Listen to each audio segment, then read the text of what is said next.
Okay, it's time for Frost Ladder Edition, Nomad versus Ghost. A lot can change on this map for PvZ depending on where you spawn, so it's going to be one of the things we talk about in this. Okay. So those of you joining us on YouTube, pretty much let you know right now, this is a subbed match. Carlos is not available. And also, Nomad is typically a Platinum player, so this is not as janky as it looks like just from the screen. In any case, it's time to go into actual caster mode. In 3, 2, 1, yes. The bottom right of the map. Here on Frost Ladder Edition is AOD's Ghost, formerly known as Snuffy, so yes, you have seen him play before. In the top left of the map, we have his opponent, sporting a really cool looking logo. It is from AEC, I guess? AEC Clans and Nomad. I did not know he changed clans, or they changed their name or something. Cool, I'm going to bring that up in the interview at the end. Anyway, so pretty much what we got here is the typical cross positions on Frost. This is the most macro favored positions, just because the rush distance is extraordinarily far apart. Okay, everything looks like it sounds alright. Good. Anyway, not to mention, since there's more pathways just going in this general direction, it's a little bit easier to dodge around things like Storm when that becomes an issue. Though it depends kind of a bit on the style that Nomad goes for. If he goes for Mutal Ling, that becomes a little bit less of a concern, whereas it might be more of a concern something like Roach Hydra. Though typically, Protoss players tend to go for more Colossus play in the meantime. Scout has made it up into the base of Nomad here. He's going to see the number of drones, be pretty confident that he's not about to get early pulled in any way. He's also seeing a lack of gases. Next thing that he's going to want to check for is whether a drone goes out for a real quick third, or whether or not they just pick up a gas and start going for spawning pools, the usual setup from there, back home at the Protoss base. We'll probably see him put down a Nexus first, just because there's no imminent threats, so he doesn't have to worry about... oh, never mind. Looks like what we see going on right here is Ghost is threatening to do a cannon rush. He's throwing down the first pylon for this. He doesn't necessarily have to do it. The fact that he's pulled this many drones down here to deal with it isn't in and of itself actually worth the 25 minerals that it costs to cancel that like that. And you can see he has grabbed the Nexus first and is now picking up a Forge in order to defend himself against any Ling pressure that might follow up shortly after this. Rosneck57, heyo, good sir, good to see you. This is game 1 here, which, if I remember correctly, I would actually do that. Why is it not doing this thing? There it is, Control-Shift-S. I'm forgetting these hotkeys, guys. That's what happens when you have somebody else do the observing for you for a little bit. Probe from Ghost, hanging out near the middle of the map to make sure that he can hide that pylon out there somewhere. No attempted thirds just yet. Nomad grabbing a few links, going to send them down to the other side of the map so you can figure out what his opponent is up to a little bit. Cannon nicely set up here is going to be his blocking this location right there. This is actually a very good wall off right here. And make sure I remember this from my own play. Just pylon, forge, gateway. The pylon in the wall does mean that it is a little bit vulnerable to baneling busts, but typically that is a style of play that you will pretty much you would have to start kind of going into earlier than you can scout to know whether or not it's even a good idea. So on this map, I don't particularly like it. I think it's a little bit better on merry-go-round since you have that pylon-sized debris just hanging out in the wall like that. So you have a little bit more of a certainty that you'll actually have a hole that you can bust through. But on this map, you're basically guessing. So it's not as likely, which is why even though you do have the pylon in the wall, it's a little bit safer of a play, all things considered. Bro burning up in the main gates, getting killed by the queen. I don't think Ghost actually knows about that third base just yet, though he does have a pylon in position. Shouldn't be too difficult for him to actually scout that eventually. He hasn't seen any sign of army units on the side of the map. Oh, very nice for Nomad, actually seeing that Twilight Council come down right onto the Overlord like that. Get some idea of the tech path that's being selected by our Protoss player here. Knows that strong possibility of Zealot Archon play coming up here. Wow, that Overlord is really lucky. He's gonna die with whatever unit comes out next, though. Like, I think that Stalker will get him. I'd be really surprised if he survived. Pylon's been discovered out in the middle of the map, so no proxy pylons hidden out there for Ghost. That's going to delay any attempt he makes to go for 2 base push timings, and unless, of course, he doesn't have that in mind, he just wants to go for standard play. But we'll have to see from there what he picks. Circling, checking the bottom expansion. I'm going to check the top one up here next. Going to try and ascertain what Ghost is up to. Protosses don't typically start picking up that 3rd base until quite late, usually until later in the game. Mostly around 8 minutes to 12 minutes is when most Protosses should grab their 3rd. If they do it any later than that, typically they're doing some kind of 2-base aggression or push, or they've been trapped inside their base and they can't do it. One of the things that will result from that, though, is just the overall lack of gas. It becomes very, very difficult to fund both High Templar and Colossus, so you have to be very, very careful going down that route. In the meantime, it seems that Ghost's tech of choice is to go down the Dark Shrine path. Now, I have to say, am I hearing menu music? What is this? Oh, anyway, I'll deal with it after this game is over. Yeah, Nomad's build has already detection built into it, so these DTs, as they initially come out, are not really going to accomplish a whole lot. So it's going to kind of depend on how Ghost uses them here. Now, just because you have detection does not mean that you are safe from DTs, not in the slightest. Back in StarCraft 1, Overlords actually came pre-equipped with detection, but DTs were still a potentially strong play against Zerg, because DTs punish, in addition to not having detection, DTs also punish being out of position, just because they can kill workers so quickly. So one thing that he can do to take advantage of this, even with the presence of detection, is to do something to try and get the army to move to a different part of the base, and then basically use the DT as a separate attack, kind of the same way a Terran typically does with 2 drops. We have actually 4 DTs warped in the main base here. I'm a little bit surprised to see them over here. I wonder if he just intends on using them for defense. We have the usual compacted building defense for the 3rd base already set up here. You notice about the 10-minute mark. This cannon is going to be a very, very useful asset in protecting this location from Zealot Zergling run-bys, not Zealot run-bys. This is not the hybrid Zerg that we're looking at here. War Prism is flying overhead, has been picked up on by Nomad's army, and is actually having the side effect of pushing the entire army back, ironically enough. Like, even if he doesn't actually do anything with this, the fact that he's floating around this base makes Nomad much more likely to simply stay at home, just to make sure that this can't actually get any damage done.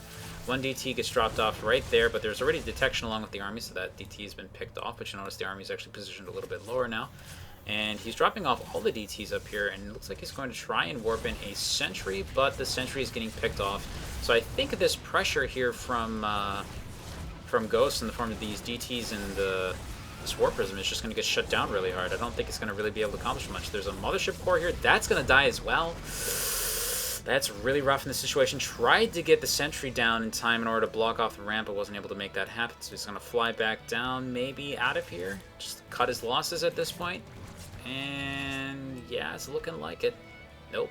He's trying to threaten to go back in. He didn't really get any damage done with that. I think maybe killed a queen. And that's pretty much it. If we look at see, there's actually the units. I can't remember the thing. Done what I'll look at. I'll look it up in the middle. There's actually a panel for units, like the specific unit that's been lost, that's in Game Heart itself. I'm gonna risk it. Units lost panels. Shift L. Okay. So yeah, he did lose. Looks like he did lose a queen in there. Sorry for the lack of professionalism there, guys. Trying to get back into the swing of things here. Casted for 4 hours yesterday with 0 and Freaks, which was a lot of fun. Anyway, engagement at the front here. Ling's running up to the front of the army. Not really able to affect too much of there, but 3rd base has been up and secured. So the most important thing about that DT engagement back there is it did actually set up time for this base. Unfortunately, another Mothership Core going down right there. This army is now a little bit too strong for Ghost to engage directly into, but because there's so many cannons and static defenses back here, as well as potential warp and the defender's advantage, makes this a location that Nomad doesn't want to engage into just yet. Probably going to see him poke forward a little bit here, see maybe if he can get some damage done, and then probably fall back. No, looks like he's just going to hold this position here near the watchtower for now. Actually, it would be a little better if he was just a little bit further up so you could see an attack coming in his direction. A little bit easier. It does have an overlord checking this expansion up here. In the meantime, we can see that Nomad is picking up a 4th base of his own, and it looks like a 5th as well. Infestation Pit is just about to finish up here. Might see a transition into Swarm Host or Infestor Tech, or he could just be using that to gateway his way up into Hive Tech. We'll have to wait and see. Still grabbing upgrades for Hydras, though. Ah, there it is. Swarm Host Tech coming out. This is a very good play in general against Protoss, but it's not... I don't think it's really all that great on this map. There's so many ways to actually just get around the Swarm Host, get to the other guy's base, and start basically dealing with the fact that he can't move. But unfortunately... actually, you know what? It may not matter all that much as the engagement has already begun. There's so many Hydras in this army. It's a huge amount of DPS. There's a Colossus that's just come out to join it, though, and those force fields did push Nomad into an awkward position, but they weren't able to trap anything. And the engagement has now started yet again. He's trying to focus down the Colossus. He does get it, and I think the Hydras can actually kill almost the rest of this pretty easily. It's going to be a little bit close, though, with that Archon in play and the tanking just from the Zealots there.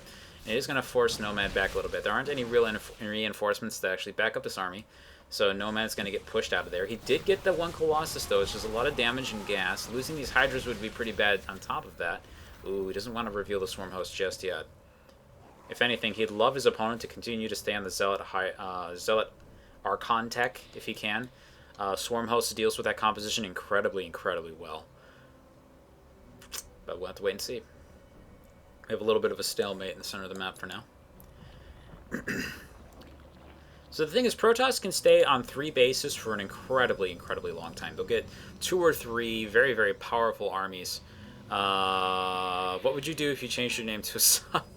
Manta. I don't know. You'd have to ask me after you do it. Nice pick off here from Nomad. Should be able to get this base canceled at the very least. A little bit greedy of Ghost to try and go for that. But, yeah, he's not going to get it. Nomad able to move in and out real quickly. Though Ghost has so many minerals at this point that it's actually not too much of a problem that he did that. Warping in a lot of Zealots on top of that. These Zealots have charged just yet? Yes, they do. It's going to be very good at getting up against the army. Not going to be a lot of kiting that's going to be possible there. Big numbers of Swarm Hosts starting to come into play here. We have 1 additional... Wow, it's actually already reached 9. That's enough to start really pressuring the front here. He does want to move his army out of the way. The Swarm Hosts are actually going to shove these Hydras straight into the Protoss ball, which he doesn't want to do. As soon as this attack starts, it's going to force the army back up into the high ground. He actually can use this to start an attack on this location, just because the army will not be able to engage right there. And hello, random Hydra that just got pushed forward into its death.